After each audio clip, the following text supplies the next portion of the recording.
Assalamualaikum warahmatullahi wabarakatuh. Selamat siang dan salam sehat buat healthy people semuanya.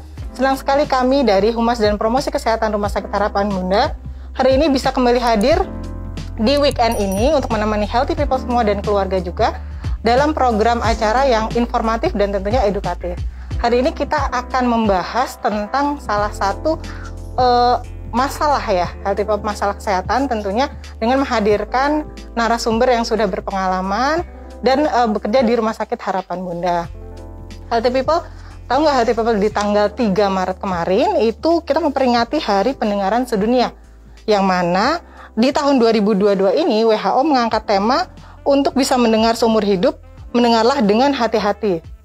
Maksudnya apa? Nah, WHO ini memfokuskan pada pentingnya mendengarkan dengan aman sebagai cara untuk menjaga pendengaran yang baik seumur hidup.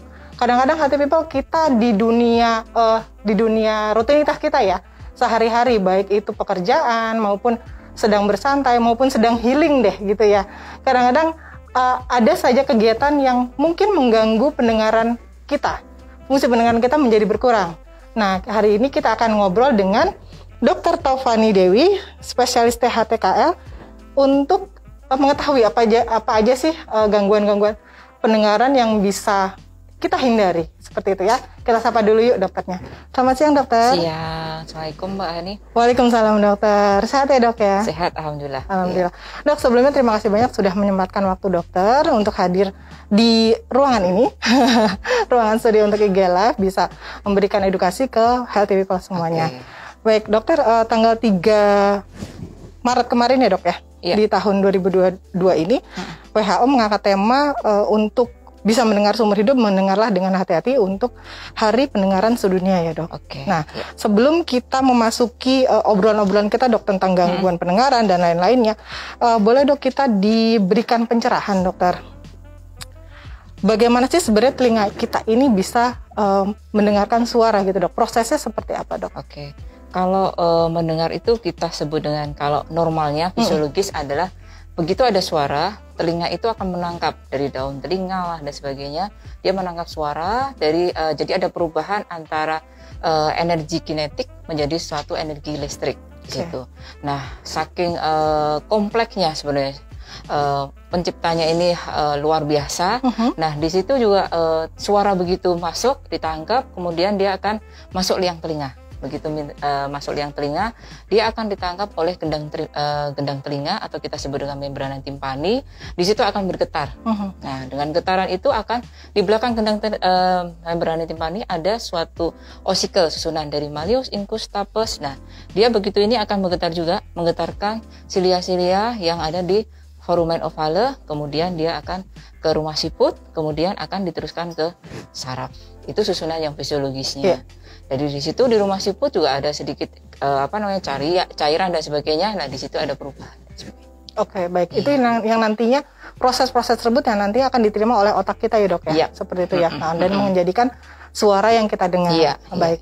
Nah, healthy people seperti itu ternyata prosesnya ya, nggak cuma sekedar mendengarkan suara aja, ternyata banyak nih prosesnya di dalam telinga kita ya dok ya, sampai dengan kita menghasilkan suara yang kita tangkap seperti itu. Nah, healthy people jika ingin mengajukan pertanyaan atau ingin bertanya tentang hal-hal yang berkaitan dengan gangguan pendengaran, silakan saja bisa melalui DM Instagram Rumah Sakit Harapan Bunda atau melalui kolom live chatnya selama acara ini berlangsung kurang lebih 30 menit ke depan ya healthy people ya. Baik dok. Nah dokter, untuk gangguan pendengaran ini sendiri dok, ada berapa jenis sih dok sebenarnya? Ada beberapa jenis untuk gangguan pendengaran. Kita sebut dengan CHL atau kita sebut dengan konduksi hearing loss. Itu ada gangguan dari susunan telinganya, konduksinya yang problem. Kemudian ada juga yang kita sebut dengan SNHL atau sensory neural hearing loss. Itu biasanya memang karena sarafnya yang gangguan. Nah, satu lagi adalah gangguan dari mixed hearing loss. Jadi memang ada dua gabungan antara konduksinya sendiri, kemudian juga ada gangguan dari sarafnya sendiri. Jadi dua-duanya muncul itu juga ada.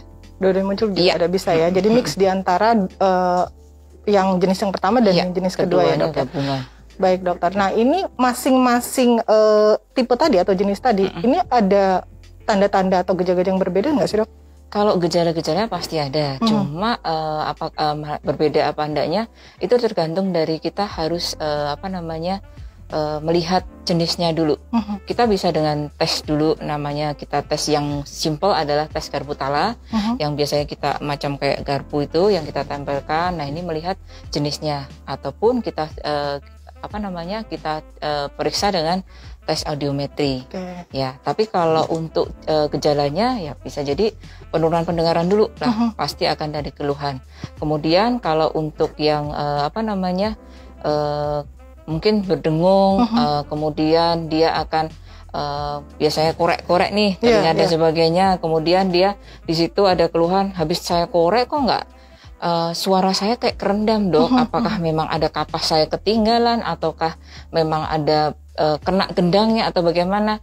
Ternyata setelah itu dia melihat kita periksa, ternyata di situ ada mungkin serumen dan sebagainya, karena memang di telinga itu ada kelenjar yang memproduksi serumen itu. Nah dia padahal dengan biasa mengorek-ngorek itu dia akan mendorong kotoran itu makin dalam. Oke. Iya. Baik, berarti untuk proses pembersihan telinga sendiri itu memakai cotton bud ya dok ya, itu juga perlu berhati-hati ya dok ya? Tadi kita sih kalau hati-hati nggak rekomendasi. Oh nggak rekomendasi ya dok? Nggak rekomendasi. Baiknya gimana dokter? Kalau sebaiknya, kenapa kita nggak rekomendasi dulu ya?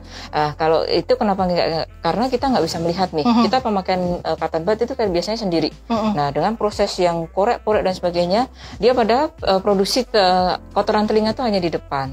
Nah dengan korek yang nggak ngerti dan sebagainya, posisinya di mana sih kotoran dan sebagainya, dia justru mendorong. Nah selain itu juga kulit ada di situ tuh tipis. Ini yang produksinya makin dia akan mengiritasi kulit di situ. Nah dengan begitu pasti akan infeksi dong telinga luarnya. Nah itu bisa bengkak dan sebagainya, keluarlah infeksi cairan dan sebagainya. Nah kalau kita rekomendasi adalah pembersihan dengan rutin 3 bulan sekali. Kalau memang produksinya itu banyak, mungkin kelenjar keringatnya banyak, kelenjar sebagainya juga memang dia produksinya juga banyak, per 3 bulan. Tapi kalau enggak 5-6 bulan lah itu cukup lah kalau misalnya untuk pembersihan telinga. Oke, berarti datang ke dokter spesialis THT untuk dilakukan pembersihan telinga ya dok ya? Iya. Baik dok, untuk mengetahui sendiri dok, kita bisa mengetahui sendiri kalau kotoran telinga kita itu udah apakah banyak atau belum kayak gitu. Jadi mau datang nih 3 bulan sekali atau 6 bulan sekalinya itu bagaimana? Ya mungkin awalnya kita lihat dulu, mungkin per 3 bulan, oh ini nggak terlalu banyak sih. Saya lihat kok misalnya nggak terlalu menutup banget lah, menutup sampai gendangnya penuh itu penuh banyak itu proses pasien itu banyak kayak yang kayak begini ya. Nah apakah memang ada sebagian baru kelihatan cuma gendangnya tertutup sebagian, setelah kita bersihkan kita edukasi, oh ini 3 bulan, oh ini kayaknya per 4 bulan deh kita lihat dulu ya. Nanti kalau misalnya memang produksinya nggak terlalu banyak, kita undurkan 5 bulan. Baik. Jadi berdasarkan dari pemeriksaan dulu yang awal ya dok ya. Baik. Nah healthy people ternyata membersihkan telinga menggunakan cotton bud itu tidak disarankan nih healthy people ya gitu. Karena kenapa? Tadi dokter Fani sudah menyampaikan kalau kotoran telinga itu kan nggak kelihatan gitu ya dok ya. Kita nggak bisa lihat. Nggak bisa lihat sampai sejauh mana sih cotton bud itu bisa masuk ke telinga kita. Kemudian kadang-kadang keasikan ya dok. Iya, keenakan karena gatel nih. Semakin dalam semakin enak nih kayaknya. Apalagi sekarang modalnya pakai yang besi. Itu berbahaya ya dok. Lebih nggak rekomendasi. Selain bikin traumanya lebih cepat, kita lebih ngeri lah. Orang kita kalau misalnya periksa pakai misalnya sesuatu yang alat yang kita mau pakai periksa aja, kita harus melihat, memastikan dan berani seberapa panjangnya liang telinga dan sebagainya harus kita prediksi. Apalagi ini nggak melihat aja berani pakai yang besi. Nah ini yang lebih lagi nih. Lebih tidak direkomendasikan. Tidak rekomendasi. Baik dokter. Nah dokter kita lanjut ya dok ya. Untuk penyebabnya sendiri dok, faktor penyebabnya dari gangguan telinga tadi itu apa saja dok? Kalau faktor dari penyebabnya, kalau misalnya macam yang serumen, memang dia susunan dari kelenjarnya ya, itu macam-macam orang berbeda-beda. Ada yang memang kelenjarnya banyak dan sebagainya. Terus kalau misalnya itu kemudian kalau misalnya dari CHL, ada juga yang penyebabnya mungkin gendangnya lubang. Ternyata ada infeksi yang prosesnya lama di situ menyebabkan gedang telinganya lubang, perforasi. Nah ini otomatis juga ada sedikit gangguan lah pasti. Tergantung dari seberapa lubangnya itu juga itu akan mempengaruhi derajat derajat ketuliannya. Apakah seberapa jauhnya infeksinya. Kemudian kalau dari sensori neural biasanya dia karena sarafnya yang terganggu. Bisa jadi dia proses yang ototoksik. Kita sebut ada suatu penyakit di THT yang ototoksik, itu adalah obat yang menyebabkan mungkin gangguan penurunan dari saraf-saraf pendengaran. Jadi obat yang konsumsi lama itu bisa jadi, ataupun juga penyakit-penyakit kronis kayak hipertensi, kemudian kayak hiperkolesterol, kemudian gula. Nah, gula ini banyak sekali juga faktornya, itu juga akan menurunkan gangguan pendengaran. Baik, itu tadi sempat dokter sampaikan juga ya dok ya, penggunaan obat. Berarti kan untuk penyakit-penyakit yang tadi dokter sampaikan memang obat yang diminum rutin ya dok ya? Ya, rutin, dan mungkin ada kecenderungan kan obat akan tergolong ada obat keras dan sebagainya. Ya, itu sebenarnya melindungi konsumen untuk berhati-hati penggunaannya, karena memang penggunaan yang obat keras ini kan efeknya banyak nih. Jadi jangan sembarangan kita minum obat. Misalnya nih obat saya habis dok, boleh nggak saya lanjutin tanpa pengetahuan si dokter dan sebagainya, konsultasi dan sebagainya, dia melanjutkan obat yang memang mungkin kita batasin nih, oh ini adalah maksimal segini, nanti habis itu dia istirahat dulu. Nah ini kan ada, kita harus ini ya. Makanya kalau kadang-kadang kita nggak rekomendasi kalau si pasien itu beli obat secara bebas. Baik, tetap harus kembali, meskipun ya healthy people, meskipun kalau seperti hipertensi atau diabetes biasanya kan memang ada konsultasi sebulan sekali ya dok ya, kontrol. Nah meskipun obat yang dikasihnya biasanya sih itu aja ya dok ya, tetap aja harus datang lagi ke dokter untuk diberikan resep yang sesuai dengan kondisinya saat itu, seperti itu ya. Nah dokter, untuk tipe gangguan pendengaran yang saat ini banyak ditemui di masyarakat atau yang datang konsul ke dokter deh nih, apa aja dok? Kalau untuk yang datang saat ini sih banyaknya juga karena serumen banyak, kemudian banyak ini sih Mbak, nih banyak macam-macam varian ya, dari serumen, kemudian memang ada infeksi dari OMSK juga banyak, di Indonesia nih banyak juga, ataupun jamur di telinga ini juga akan menyebabkan dia infeksinya. Selain itu juga treatmentnya dia juga agak-agak lama untuk jamur ini. Nah kemudian selain itu juga karena kita sekarang lagi musim yang COVID begini kan, sekolah banyak yang online, kemudian banyak WFH dan sebagainya. Nah di situ kan harus online terus nih. Betul. Nah pemakaian headset maupun earplug ini yang earphone ini kadang-kadang suka menurunkan derajat pendengaran. Itu juga banyak. Baik dok. Nanti kita akan bahas juga nih healthy people ya. Jadi ditunggu dulu untuk yang untuk pertanyaan, atau jika healthy people ingin bertanya yang terkait dengan penggunaan headset nih dok, healthy people boleh silakan aja, nanti kita akan bahas juga ya gitu. Nah untuk tingkatan gangguan pendengarannya sendiri nih dok, ini ada tingkatannya atau sama aja sih semuanya gitu? Disebut tuli gitu ya. Oke. Kalau tingkatannya sih ada Mbak Ani. Jadi kalau misalnya kita untuk melihat tingkatan, macam kayak kita mau tes pakai kacamata nih.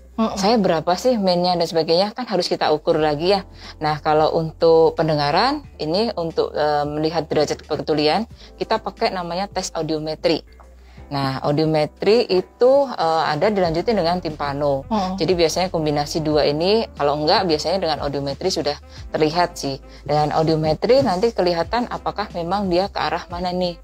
Oh, sensori neural bisa, ataupun CHL ataupun mix. Nah, dari kesemuanya ini kita pakai sesuatu alat yang kita tes. Nanti situ ada berbunyi macam-macam lah, dan sebagainya. Nah, di sini kita ukur berapa sih derajatnya, angka berapa ketemunya. Kemudian kita melihat dari beberapa frekuensi, kemudian berapa desibelnya. Nah, di situ dia akan kita kombinasi dari grafik dan sebagainya. Timbul angka nih, di sini angka dan sebagainya. Di situ ada 0 sampai 25 itu normal hearing ya. Kita sebut masih dalam batas normal. Kemudian 26 sampai 40 ringan dan sebagainya. Kemudian nanti ada sedang berat, kemudian berat, dan berat sangat berat. Jadi memang derajatnya ada. Dilihat dari hasil audiometri. Baik dok. Jadi nggak hanya sekedar untuk konsultasi kemudian anamnesa aja dok. Berarti tindakan penunjangnya ada nih healthy people itu berupa tes audiometri ya dok ya. Seperti yang akan menentukan sebenarnya derajat gangguan pendengarannya itu seberapa berat sih gitu. Baik, ada healthy people yang ingin bertanya? Oh, Dok, kita pause dulu untuk kita ke pertanyaan healthy people. Kuping saya berdengung, tidak ada hentinya sampai gangguan tidur. Oh, sampai mengalami gangguan tidur ya, Dok. Ya, apa yang harus saya lakukan ya, Dok? Langsung? Oke. Ya, kalau berdenging ini kita harus melihat dulu sih, apakah memang sorry Bapak apa Ibu ya kira-kira ya, pokoknya healthy people lah. Iya. Dari sini apakah memang ada gangguan dulu, kita harus periksa. Memastikan telinga sampai kita bisa melihat telinga luarnya oke. Oh, kira-kira gangguannya di mana dan sebagainya. Apakah memang kemudian kalau memang masih berdengung kita dengan kasih obat. Kemudian apakah ada gangguan dari pilek ataukah memang ada gangguan dari hidungnya sendiri ataukah memang anatominya yang harus kita lihat. Nah, di sini baru saya bisa melihat mengasih terapi dan sebagainya. Kalau misalnya begitu kita kasih obat.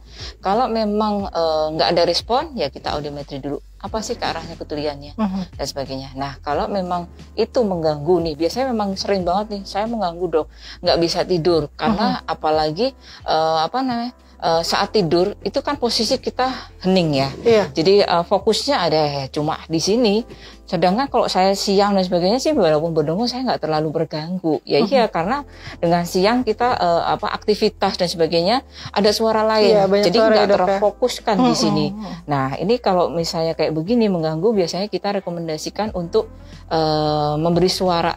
Misalnya nih dari ruangan, misalnya dari kamar kita kasih misalnya radio atau TV yang dia nyala, kemudian kita timer.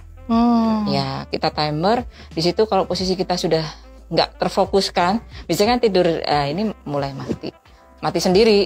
Jadi kita nggak perlu terlalu fokus yang di telinga. Jadi jangan sampai hanya tidur nanti kalau misalnya sunyi hanya mendengar itu toh. Jadi harus ada suara yang lain. Jadi kita bisa enak, kita bisa enjoy, nggak terlalu fokus. Mulai.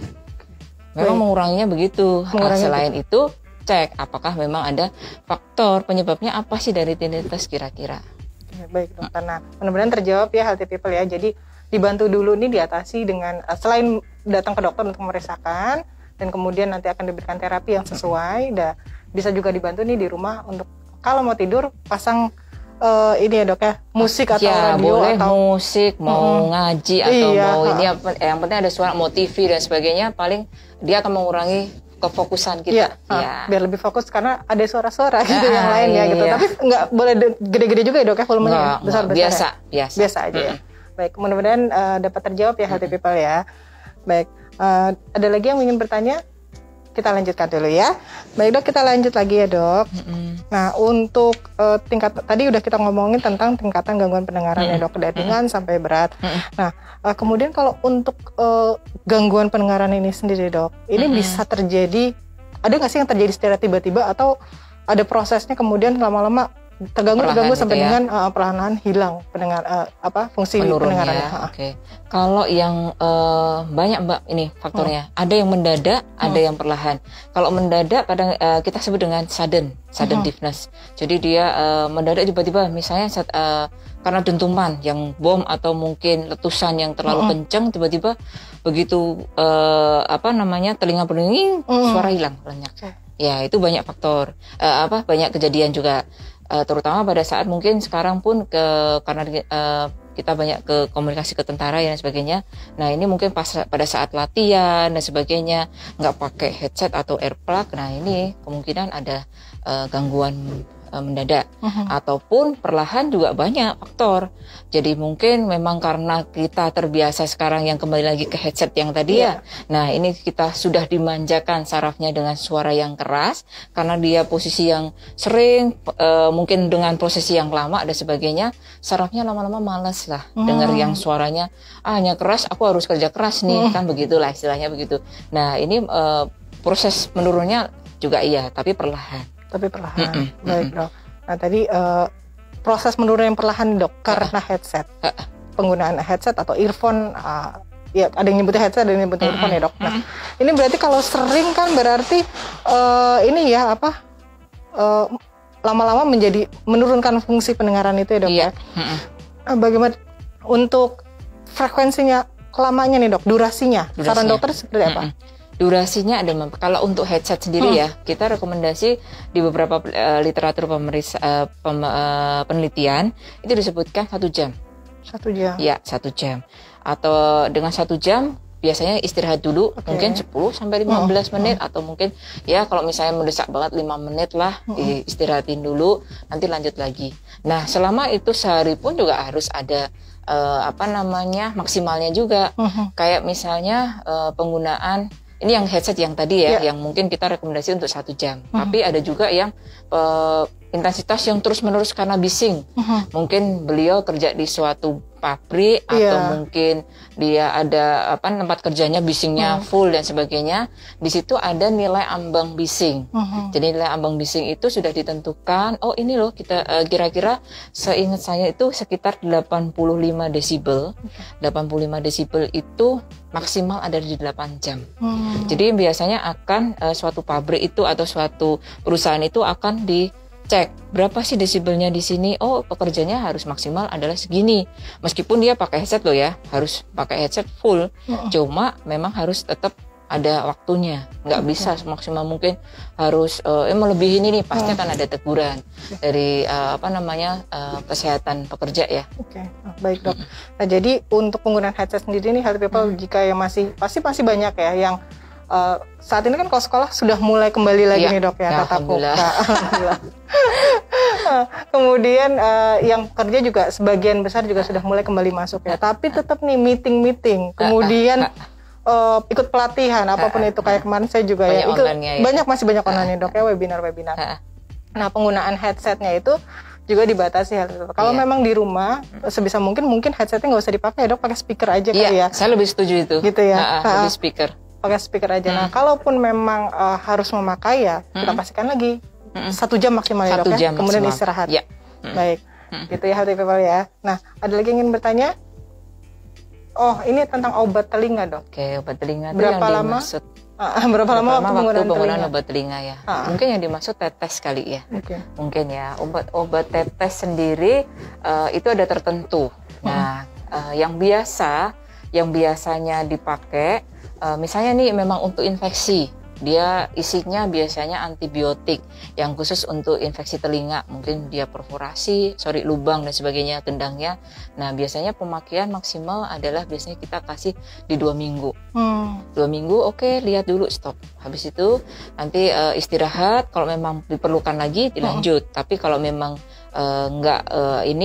ya kita stop, sudah pemakaian sudah bagus. Tapi ada juga jenis tertentu yang memang untuk melunakkan nih kotoran. Serumen sendiri kan biasanya ada yang lunak jenisnya, ada yang sekeras batu juga ada sih.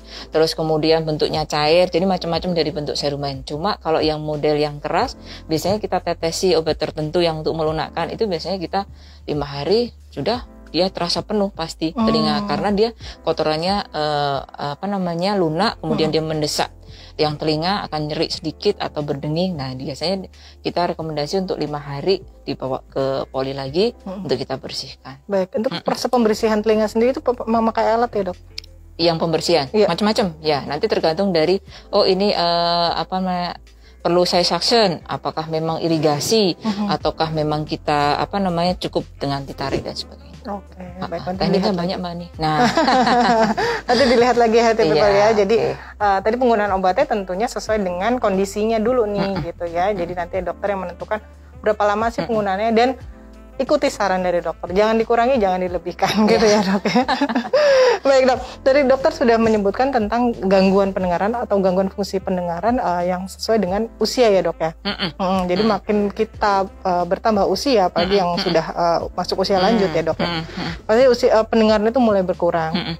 Di kisaran usia berapa sih, Dok, mulai nih terganggu atau menurun fungsi pendengaran kita? Oke, yang inti untuk normal ya. Untuk normal biasanya karena kita di beberapa literatur penelitian kita ngomong berapa. Nah, itu di usia 65 lah. 65 tahun. Iya, kita sebut dengan presbikusis.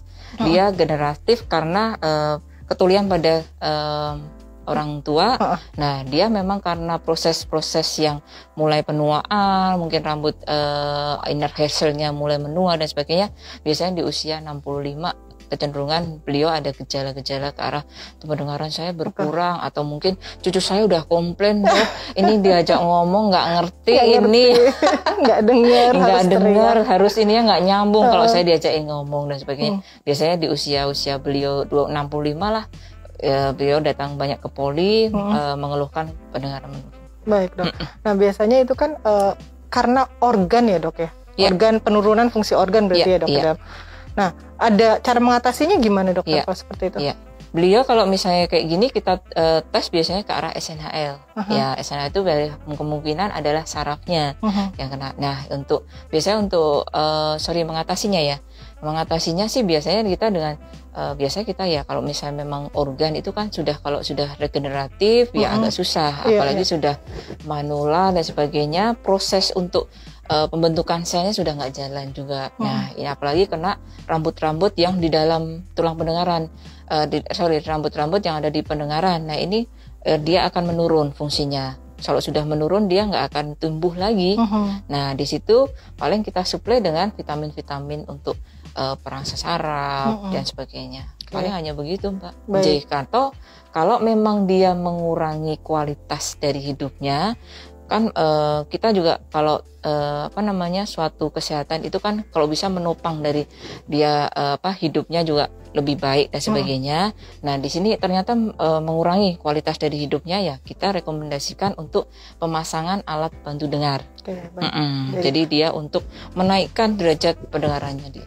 Nah, bicara tentang alat bantu dengar nih, dokter, kan banyak sekali ya, Dok ya. Di online banyak sekarang. Nah, ini saran dari dokter gimana nih? Apakah boleh atau nggak apa-apa beli online atau bagaimana? Oke, kalau saran dari kita sih, kalau misalnya ini kita tes dulu.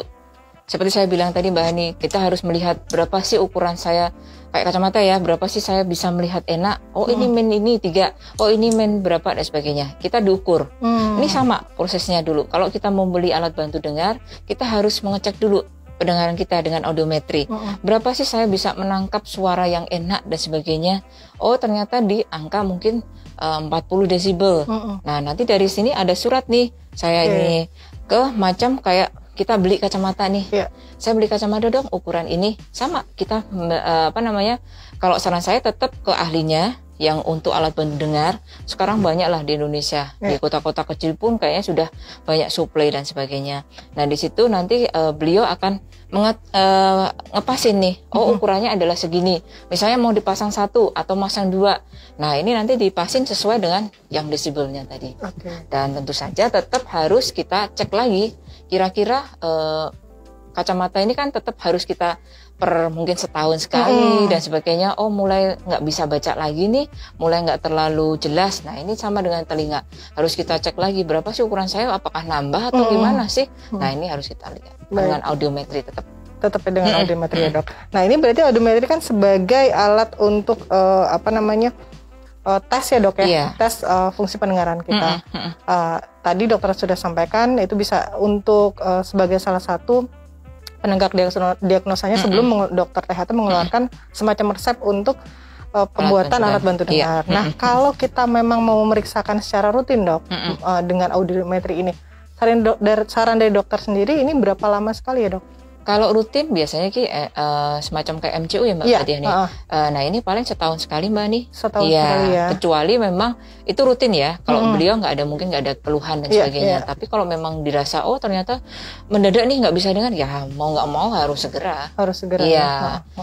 Segera kita kejar lah. Misalnya memang sudah masih bisa kita kejar pakai obat dan sebagainya, kan nggak terlalu golden periodnya hilang. Ya. Baik, Dok. Nah, ini juga mungkin disarankan juga ya, Dok, buat pekerja-pekerja yang pekerja kantoran gitu ya, yang saat ini masih sering atau memang pekerjaannya menggunakan headset tadi gitu ya, Dok ya, atau pekerja di pabrik-pabrik yang tadi Dokter Fani sampaikan tingkat kebisingannya tinggi. Nah, kalau dulu kan loket tol ya, Dok ya, loket tol kan dulu masih dengan ini ya, Dok ya, masih dengan orang gitu ya. Kalau sekarang kan sudah ngetap. Dulu pasti harus ya, Dok ya, disarankan sekali ya. Karena biasanya juga kayak begitu, biasanya perusahaan akan rekomendasi, lakukan rutin cek, melakukan medical check up rutin, termasuk di dalamnya ada audiometri, gitu ya, healthy people. Nah, Dok, kita kita lanjutkan ya dok, ngobrolnya ini seru banget ya hari ini. Nah dokter, untuk pilek atau flu berat nih dok, nah, itu kadang-kadang sampai dengan mengganggu ya. Telinga ya dok. Terus mungkin banyak kan health people pernah tahu nih, anak-anak kecil kalau batuk pilek yang sangat-sangat berat suka keluar cairan di kupingnya gitu, di telinganya dok. Nah ini gimana dok? Kenapa ya dok? Memang karena kita ada saluran kecil secara anatomis, semua orang punya ya. Di belakang hidung ada saluran kecil, kita sebut dengan tuba eustachius. Di situ dia walaupun kecil fungsinya tapi gede banget. Jadi kalau misalnya kita masuk, kita akan berada di belakang gendang. Itu posisinya ada telinga sampai ke telinga dalam. Nah, dia posisinya kalau misalnya kita pilek, kita hidung mampet, batuk pilek, infeksi lah saluran nafas atas ya, berarti ya di situ terganggu tubanya, ya otomatis dia akan mengganggu juga fungsi dari tubanya. Jadi tekanannya sebenarnya dia adalah menyamakan tekanan yang di dalam dan tekanan yang di luar, dibatasi dengan gendang. Jadi kalau tekanan yang sama, gendang itu akan lebih fleksibel. Jadi dia akan lebih enak lah mau kemana dan sebagainya, nggak tervakum, nggak terlalu terdorong dan sebagainya. Nah kalau kayak begitu, apalagi dengan proses yang infeksi, terutama pada anak-anak. Nah, anak-anak ini letak dari anatomisnya si tuba ini mendatar. Dibandingkan kalau orang dewasa lebih aman, dia posisinya lebih ke atas sedikit, lebih safe lah untuk misalnya kita pilek nggak terlalu keluhan untuk telinga apa tadi kita sebut dengan congek ya. Nah, kalau orang awam lah mungkin disebut dengan congek. Nah, ini keluhannya lebih nggak terlalu keluhan banget untuk telinga keluar air dan sebagainya. Tapi pada anak-anak itu banyak banget kasus yang begini. Nah, karena sudah begitu, dia ada infeksi melubangin gendangnya. Nah, dengan infeksi terus-menerus, lubangnya basah terus nih, ibaratnya kayak macam kertas lah. Nah, kertas di situ lubang, gendang telinga keluarlah cairannya. Jadi ataupun proses yang pada anak-anak mungkin baby atau anak yang mungkin di balita atau mungkin yang masih menyusu, mungkin mau ASI lah atau dia posisi yang tidur nggak pakai bantal atau posisi kepala yang nggak lebih tinggi, dia kecenderungan lebih faktor risiko lagi karena posisinya yang mendatar, mungkin dia sambil tiduran kan. Nah di sini padahal penuh nih susu ataupun mungkin ASI dan sebagainya. Nah dia masuklah ke saluran tuba itu, bisa jadi dia infeksi. Bisa jadi terinfeksi ya dok ya. Baik dok, kalau untuk infeksi telinga karena pilek tadi dok, kan keluar cairan kita sebut awamnya sebut congek gitu ya dok. Nah ini kalau tidak tertangani, apakah bisa menginfeksi kemana-mana dok? Atau infeksinya bisa jadi lebih berat ya? Lebih serius? Terutama pada anak ya. Nah, terutama pada anak usia dia perkembangan dan sebagainya. Nah proses bicara sendiri pada anak itu kan pada awalnya adalah karena dia mendengar dulu baru bisa dia bicara. Kalau pendengarannya nggak bagus, proses bicaranya pasti akan lambat dan sebagainya. Kita sebut dengan speed delay lah dan sebagainya, karena dia nggak bisa mendengar kok gitu loh. Nah kalau memang nggak tertangani, apalagi di situ susunannya kompleks, walaupun kecil dan sebagainya, tapi dia kan sedikit maju sedikit sudah sedikit kena di saraf dan sebagainya, dekat dengan barier otak dan sebagainya. Kalau infeksinya berlanjut ya lama-kelamaan pasti akan mempengaruh juga, akan kemana-mana pasti. Jadi kalau saran saya tetap segerakan, apalagi kalau anak sering sudah ada keluhan, rewel dan sebagainya, kemudian keluar air terus menerus, ya harus kita obati. Baik, mungkin diikuti demam juga ya dok ya, demam pasti. Ya, apalagi dia mau pecah, itu pasti rewelnya minta ampun, kemudian dia kesakitan telinganya, gendang pecah. Sama kita kalau misalnya kita take off sama landing naik pesawat. Betul, nah, iya dok. Pada saat itu kita pilek nih. Nah, pada saat karena tekanan yang mendadak pada saat take off sama landing, ini kan perubahannya harus kejar nih tekanan dan sebagainya. Lama-kelamaan kalau nggak kuat ya bisa jadi pecah dan sebagainya, atau gangguan yang makin sakit nih dok kalau misalnya saya. Nah pada saat mungkin maskapai tertentu dia menawarkan nih sebelum kita take off sama landing macam permen lah dan sebagainya. Sebenarnya fungsinya adalah membuka tuba. Tuba di situ kalau misalnya kita ngomong atau kita ngunyah, tuba ini akan bergerak terus. Nah, dengan pergerakan mengunyah dan sebagainya, dia sedikit membantu kita menyamakan tekanan. Terutama pada take off sama landing, kunyah sesuatu. Kalau memang pas kita lagi nggak enak ya, fit atau mungkin batuk pilek. Terus kalau baby pada saat take off sama landing, kasih sesuatu minum. Boleh ASI, boleh atau DOT, yang fungsinya adalah dia pergerakan. Jadi kita buka lah tuba itu. Jadi mengurangi resiko gendang telinga pecah, kemudian nyeri dan sebagainya. Iya. Ini infonya sangat-sangat ini banget ya, Healthy People informatif sekali. Banyak sebenarnya. Ya, take off dan landingnya pesawat karena kemarin kita hari Senin dengan Dokter Tri, spesialis kesehatan juga dok, ini sempat saya tanyakan. Beliau juga sama mengunyah permen gitu kan, permen gitu. Karena Healthy People kalau pada saat take off atau landing terkadang kita kan tegang sendiri. Iya, sudah berdoa isinya. Isinya hanya diam dan kemudian berdoa mudah-mudahan take off-nya lancar, landingnya lancar, seperti itu ya dok. Jadi nggak kepikiran untuk entah makan permen, entah apa gitu ya dok. Nah ternyata ini sangat-sangat informatif sekali. Jadi membantu sekali nih Healthy People. Jadi buat Healthy People yang lagi mau bepergian menggunakan pesawat, jaga-jaga kalau maskapai penerbangannya nggak ngasih permen, kita kantongin dulu permennya ya. Itu ya dok. Ya. Aduh, ini ilmu baru nih dok. Baik, sama-sama belajar Mbak Ani. Nah dokter, kalau untuk gangguan pendengaran sendiri tadi kan bisa kita deteksi sendiri dari awal atau kita bisa lakukan audiometri tadi untuk orang dewasa ya dok ya. Nah bagaimana dengan anak-anak dok? Apakah anak-anak sama dengan orang dewasa tesnya atau berbeda dok? Berbeda Mbak Ani ya. Kalau anak-anak misalnya yang nggak kooperatif atau mungkin yang masih baby. Nah kalau apalagi yang bayi baru lahir, kita rekomendasi untuk screening awal. Kita sebut dengan screening awal. Kita tes pendengaran dengan BERA. OAE dulu. OAE dulu. OAE ternyata dia ada gangguan nih. Oh ya harus dilanjutin ke BERA. Nah, BERA ini kita merekam nih tangkapan dari otak. Nah, kemudian ternyata dari dari OAE yang awal ini nggak ada gangguan. Harus kita maintenance lagi kira-kira mungkin 3 sampai 6 bulan. Kita coba lagi, ada lagi nggak? Harus kita screening awalnya seperti itu. Apalagi bayi baru lahir dengan ibu yang resiko tinggi.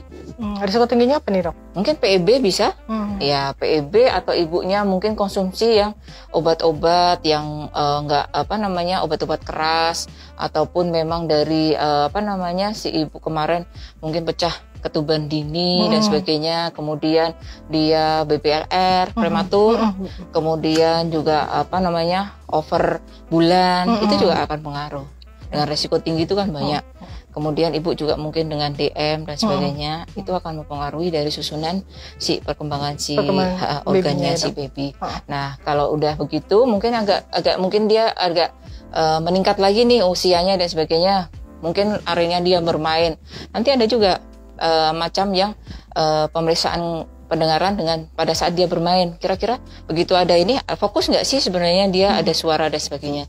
Itu juga ada. Jadi ada kita sambil mainan kita tes pendengaran. Nah kalau si anak ini sudah kooperatif atau sudah dewasa yang bisa kita ajak untuk pemeriksaan, kita edukasi dan sebagai cara pemeriksaannya ya kita sebut dengan audiometri timpano tadi.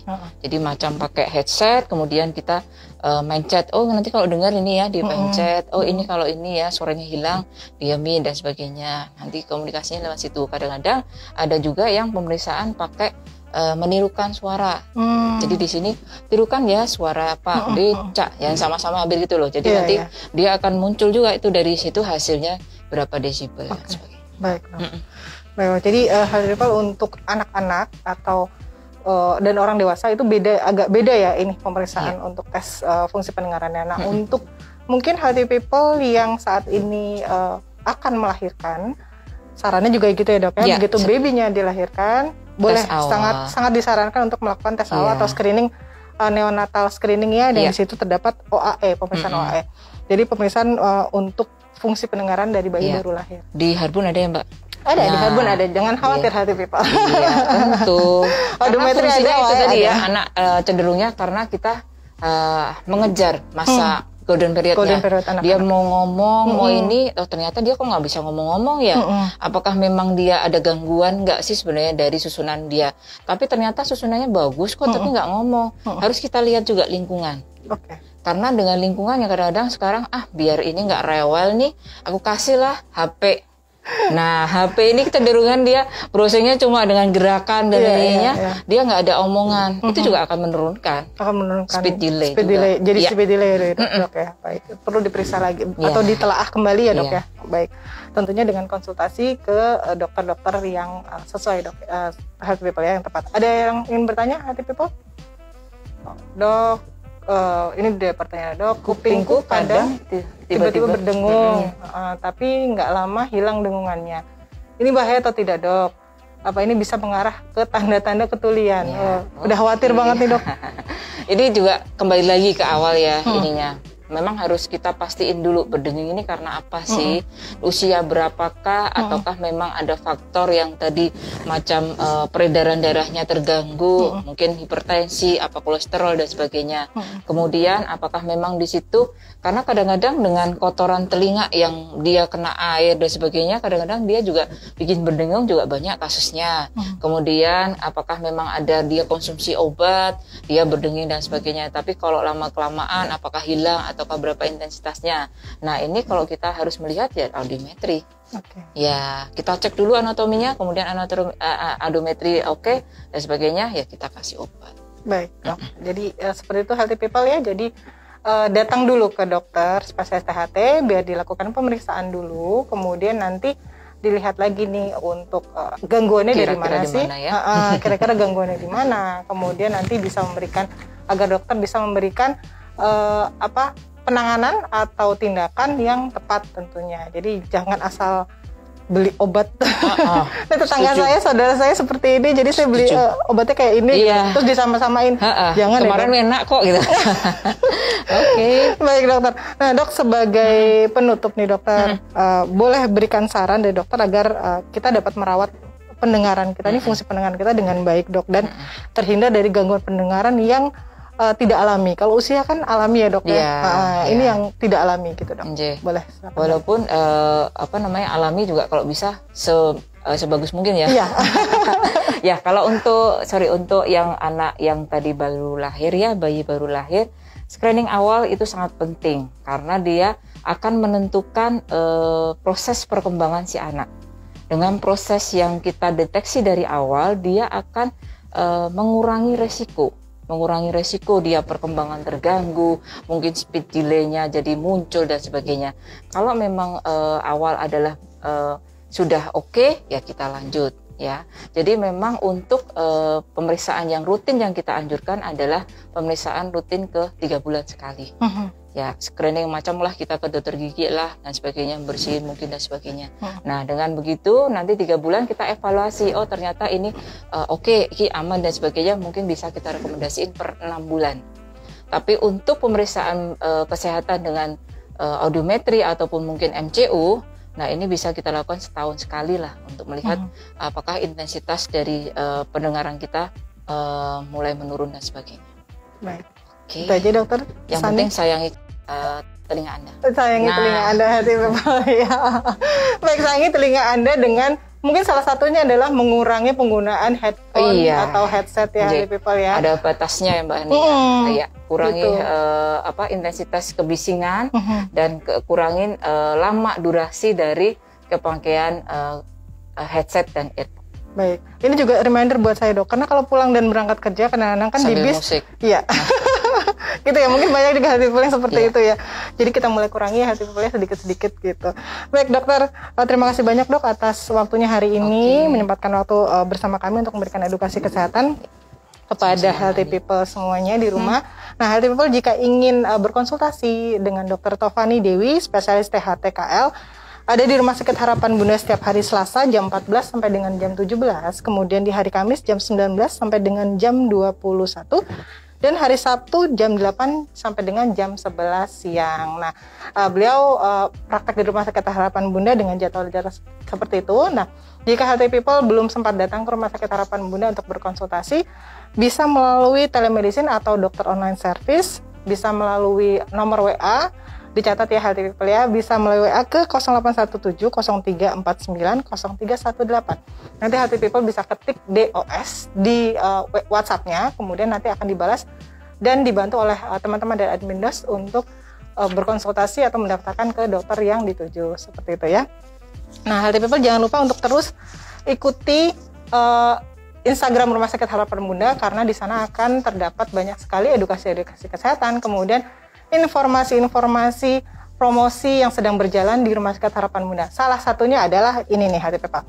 Kita mempunyai vaksin internasional Healthy People. Jadi buat Healthy People yang mungkin ada rencana mau umroh atau haji, sekarang sudah dibuka ya dok ya? Sudah. Iya. Itu kan harus ada vaksin meningitis. Nah itu bisa kita bisa dok sekarang, dan sudah bersertifikat internasional dokter. Gitu. Jadi sudah ada kartu kuningnya nih Healthy People gitu ya.